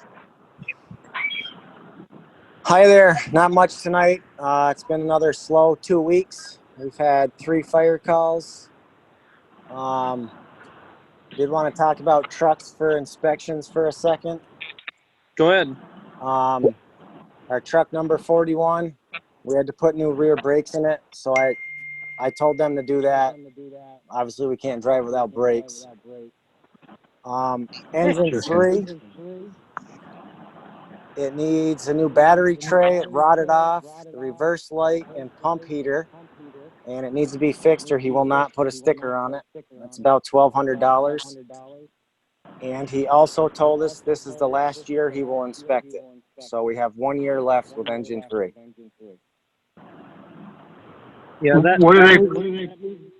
Go ahead, Joey. What are they finding wrong with engine 3, Chris, that it won't pass inspection? The frame is rotten. Okay. So you're probably going to have to bump that up on its replacement. Yeah, I believe it's 21 years old, so it'll be 22 years old, so it's a couple years short. Nothing we can really do about it, though. Nothing. It's just going to kind of put you guys in a bind to figure out how you want to replace it and get it done before the next inspection. Right. That being said, I was wondering if we could set up a committee meeting to talk about the depreciation fund. Yeah, why don't we, that's me and John Paul, right? Yep. Why don't we set something up for next week? Okay. Just let me know what day. Okay, I'll get with John. What else you got, Chief? That is all I got, I believe. Anything for the fire chief? Chris, he's still going ahead to plan on a meeting for Monday, for the monthly meeting for, I believe, Monday, or Yes, we are. This coming Monday, we're planning on our monthly meeting. okay, and that'll be at McKinley? It will be. Thank you. You're welcome. Chris, what are the precautions that are being taken for that meeting? Weather permitting, we're going to do it outside or in the truck bay, and everybody will inform to bring a mask, and we'll set up the chairs as far away from each other as we can. Okay. People shouldn't be allowed if they don't have a mask. Correct. Thank you. Yep. Okay, Chief, thanks. We'll go from one chief to another. I must say, I wish my colleagues could see you on camera because you look very presidential tonight. So let's go to Chief Ed Dumas. First off, we have calls of service this last year. It was 69 calls. So there's been a lot of talk from select board members about meters. You notice there's a lot of patrols, places in the city. Most of that is for speed enforcement. Eddie, you're breaking up pretty good. Oh, now That's a little better. there seems to be a lot of background noise from the other people. They talk. Any questions on the policy? Not for me, sir. Any questions for Ed on the calls for service? No. Could you put your phone on mute when you're done, please? Yes. The other thing is we got quotes for the shield for the back seat of the cruisers. One cruiser, I'd like to thank, we did an excellent job. He called Sirenet, Strobes and more, and he got the best price of $750.80. He's supposed to send that off to you folks. Hopefully you got it. I'd move to approve that. Motion by John, second by Mary. For discussion. All those in favor say aye. Aye. Aye. Aye. Aye. Thank you Nice very job. much. The other thing is, JP, we're waiting for you to get approval for the Clerk program. You said you had some issues with the small print. I was wondering if you have read the small print yet. Yeah, no, I have read it, and I want to talk to the board about that. Probably need an executive session for it. Can I be part of it? Not the initial one, no. Okay. Okay, we can set that up at a later date. Yes. Okay. That's about all I have at this point in time. We have anything for the police chief? Hey, Ed, Yes. Lynn had given me a draft respiratory protection program Yep. for you to talk to the board about. Did you want to do that tonight, or do you want to save that for a committee?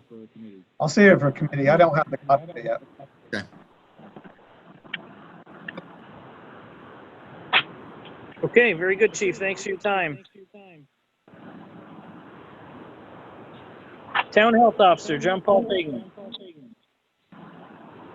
So I submitted last Thursday or Friday my report of investigation on the explosion that occurred at the Holiday Inn on September 30th of 2019.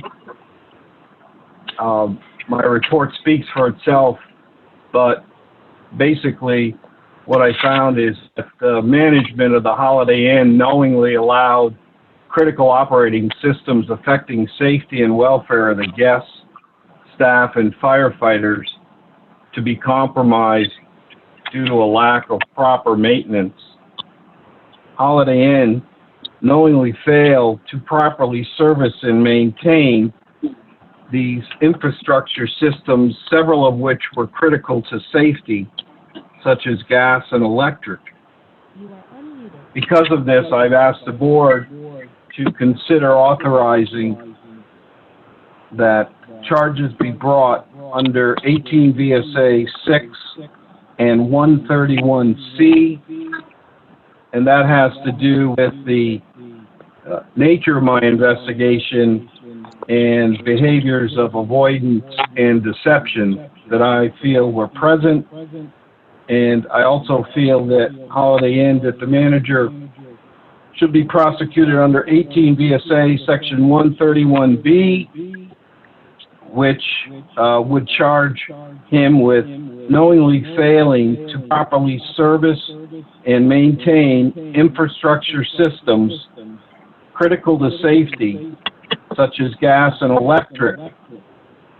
This, together with the failure of the manager to call the fire department when the smell of gas was first reported, knowingly created and contributed to a significant public health risk in violation of that statute. I so move. I'll second that. Motion by Sharon, second by Joe DiNardo. Further discussion? This is Mary. A Go ahead, great Mary. report. Thank you, JP. Thank you. Question about the statutory section and the criminal penalty. Who would be the prosecuting agent for this? There is a statute that provides that the state's attorney shall prosecute these types of actions that are sent to the state's attorney by either the health officer or the Board of Health. The legislature determined these were important and there was no discretion. They shall prosecute them. Okay, and this relates to the State Board of Health, so I'm assuming we're making this report pursuant to the state's permit that was issued. I don't do a lot of criminal law, so I'm trying to figure this out. No, I'm making this report to the board, and if the board authorizes me to proceed, I'll have charges served on the individual, and it'll proceed forward as a case. Okay. JP, can I talk for a second? Hello? Go ahead, Chief Dumas. Just let you know that if you give them a citation, there's some strict rules right now on when we can give citations. We're only allowed we're allowed 2 a week or something like that. You got to coordinate with Rutland City. So I'd suggest if you want, I can get you the contact information for the SA's office, and they can give you a good time to do that. Great. I appreciate that help. Thank you. And if you need help, let me know, and I'll get the paperwork you need to you to issue the citation. Okay. JP, I have a question for you. Yes, sir. So during your investigation and in your report, numerous violations were reported to the Department of Fire, I think it's Division of Fire Safety by our fire department. Yes. And I'm just concerned that very little was actually done other than go down, cite them, some fine, but they never really put any teeth into it as to, like, if you don't fix it. And any thoughts on that? It seems like they were a little bit overly lenient in my. What are your thoughts? I don't think it would. I should express any thoughts, Joe, because I really don't know the parameters under which these gentlemen are working. Okay. And you know what I'm saying? So I don't know what the work environment is in background or what the requirements of their job are. I just laid forward in my report the record of their involvement as it existed. Those are from records they maintain. Okay. Did it just raise any questions with you or make you just take a look at why? Well, I concluded that a pre-existing fault that had not been corrected for a long period of time, and that's the hole in the concrete floor, is what allowed the gas that was leaking from one of the mains under the south wing to enter the furnace room. I mean, the worst room of all to have a hole in the floor. Right. So all of that is related to violations that had been cited for, I'm going to say, at least several months before the explosion and had not been corrected. So I didn't see any follow-up on those kinds of things, but I don't know what the parameters of their jobs are in terms of follow-up. Okay. It's just that it was very concerning to me that there was a lot of repetitiveness there that didn't get taken care of. Yeah. They had so many problems that, many of them did repeat over and over again. I mean, there were periods of months at a time when they were without proper alarms.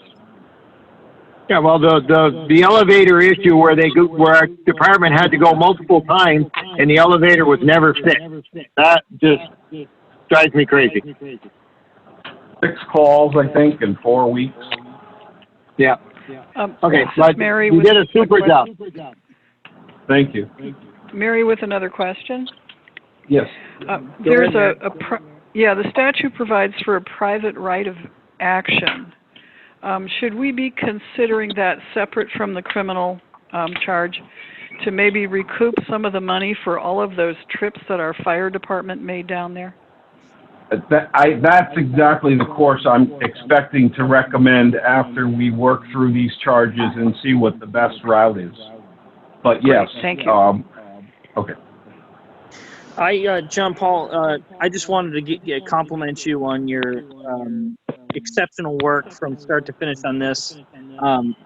As you know, the night of the incident, I spent the night in support down there of our fire chief, and the next day I called you and invited you to a meeting as our health officer down there, and thank God I thought to call you because you've been nothing but relentless on this, and what we witnessed down there was nothing short of horrifying. I thank God every day that we didn't have to go to several of our firefighters' funerals because of the explosion that could have really critically injured or killed somebody. So I'm proud to support your decision here tonight, and I think we need to take this as far as we possibly can.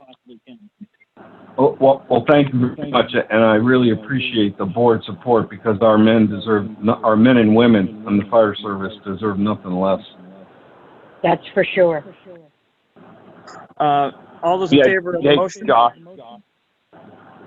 Go, Mike Carlson. I just want to say on behalf of the department, Josh, too, that we appreciate JP's diligence because it does show total support for us as the department. So we do appreciate what he did.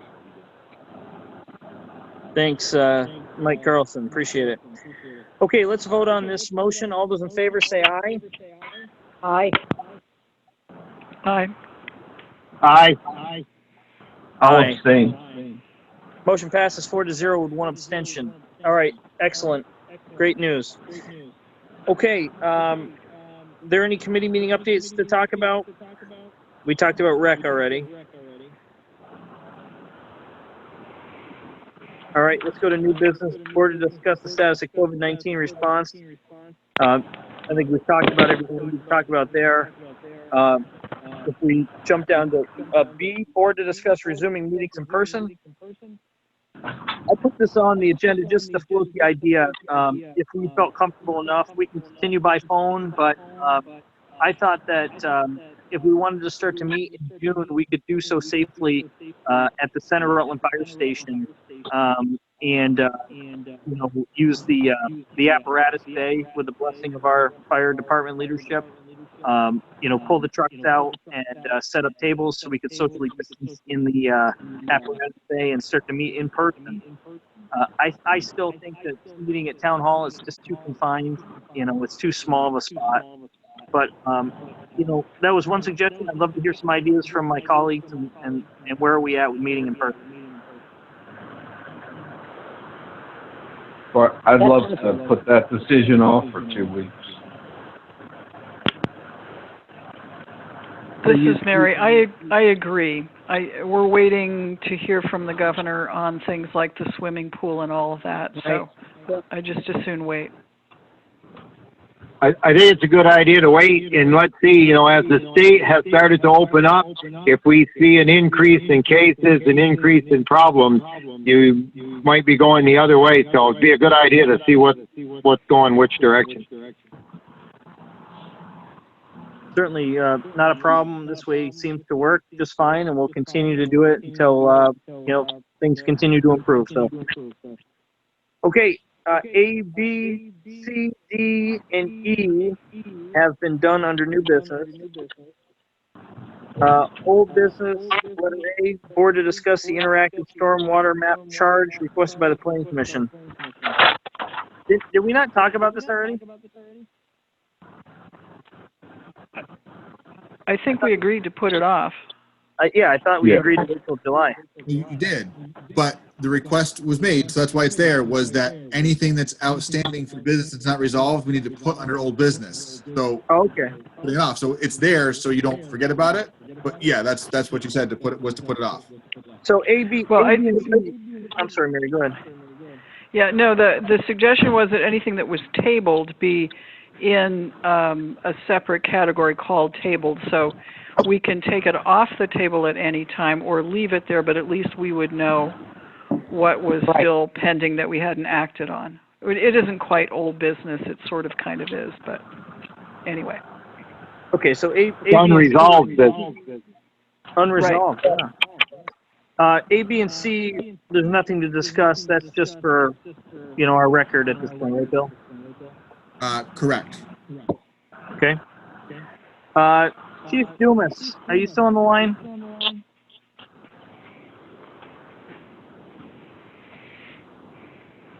Ed Dumas.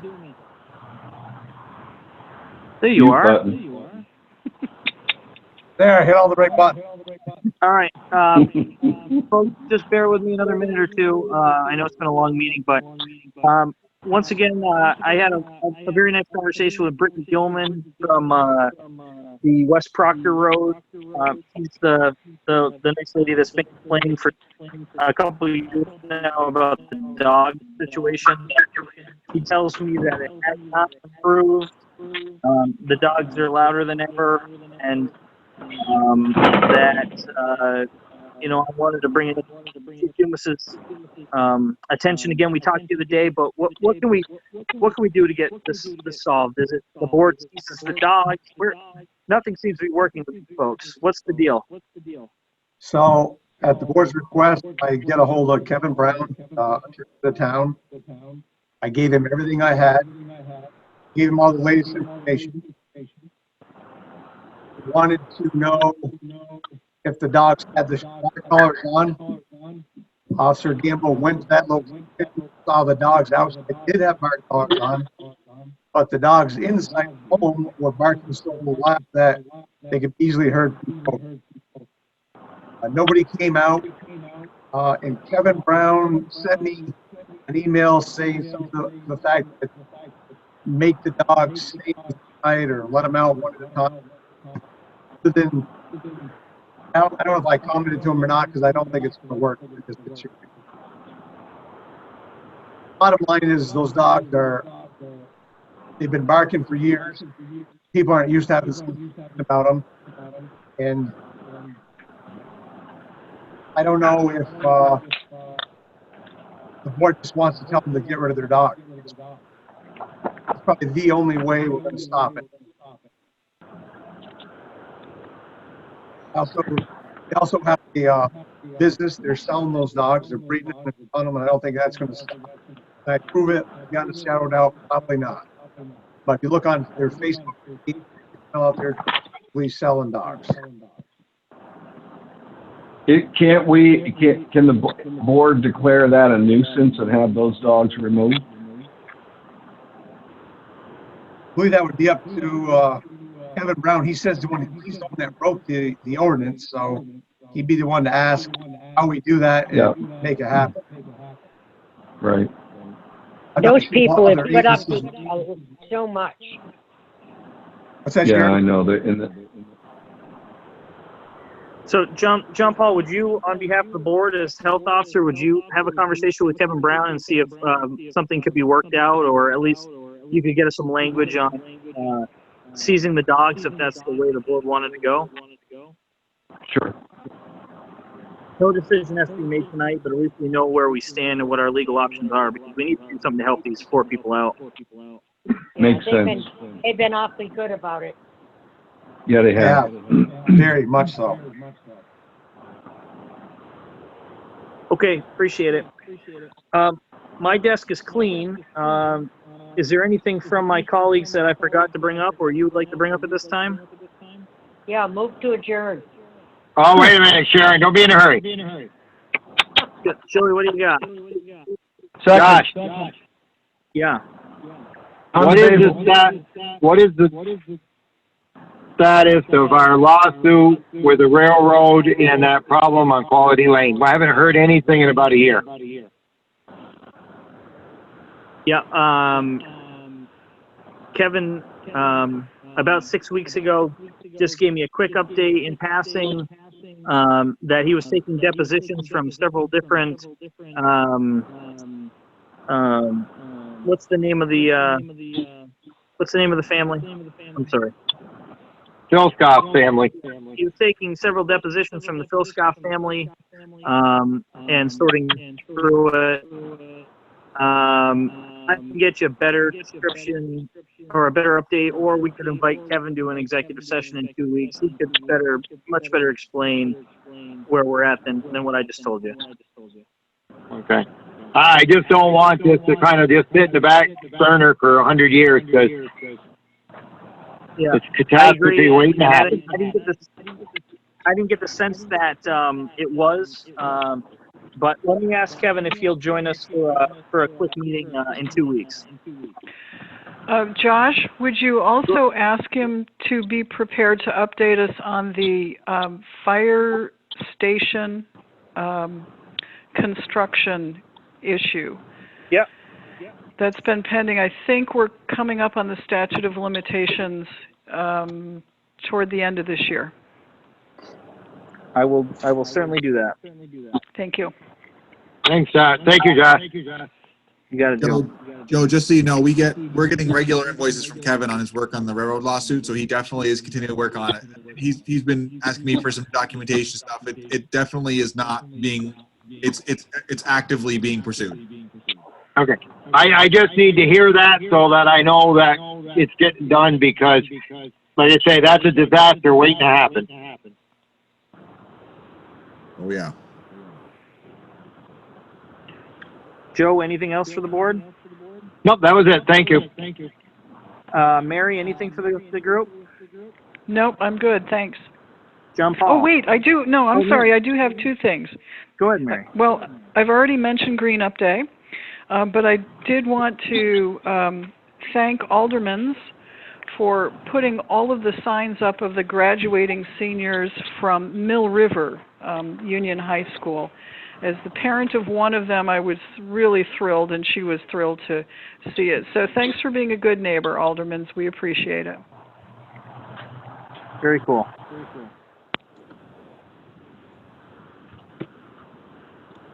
Any further discussion from anyone? A motion would be in order to adjourn. What'd you do? Ready to go, Sharon? Now listen, I did it before, and I'm not doing it a second time. Your turn. Oh my God! Somebody just make the motion, please.